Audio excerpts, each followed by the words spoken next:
ನಮ್ಮ ಯಕ್ಷಗಾನ ಓದ್ದೆ ನಮ್ಮ ಕತೆಗಳು ಹೆಂಗೆ ಗೊತ್ತಾಯ್ತು, ನಮ್ಮ ಪುರಾಣ ಹೆಂಗೆ ಗೊತ್ತಾಯ್ತು, ಮಹಾಭಾರತ ರಾಮಾಯಣ ಇವೆಲ್ಲ ಹೆಂಗೆ ಗೊತ್ತಾಯ್ತು ಅಂದರೆ ನಾವು ಸಣ್ಣ ಮಕ್ಕಳಿಂದ ಭೀ ನಾವು ಕಂಡದ್ದೇ ಯಕ್ಷಗಾನದಾಗೆ ನಮ್ಗೆ ಈ ಎಲ್ಲ ಪುರಾಣಗಳು ಗೊತ್ತೈತಿ.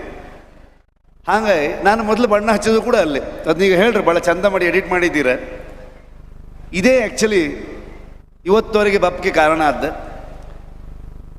ಸುಮಾರು ಜನಕ್ಕೆ ಏನ್ತಾರೆ ಅಂದರೆ ಈ ಸಕ್ಸಸ್ ಸಿಕ್ಕರ ಮೇಲೆ ಹೆಂಗೆ ಅನ್ಸತ್ತೆ ಮಾರೇ, ಹೆಂಗೆ ಅನ್ಸತ್ತೆ ಮಾರ್ರೆ, ನೆಕ್ಸ್ಟ್ ಎಂತ ಮಾಡೋದು ಹೇಳಿ ಅಷ್ಟೇ ಇರುತ್ತೆ ಅಷ್ಟೇ, ಮತ್ತೆ ಎಂತ ಅನ್ಸೋದಿಲ್ಲ ಅಂದೇಳಿ.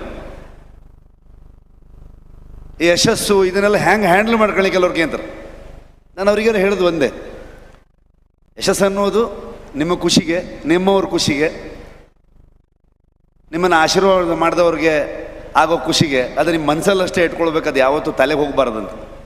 ತಲೆಗೆ ಹೊರಕೊಳ್ಳೆ ಮಂಡಿ ವಜ್ಜೆ ಆಗಿಬಿಡುತ್ತೋ. ಆ ವಜ್ಜೆ ಯಾವಾಗ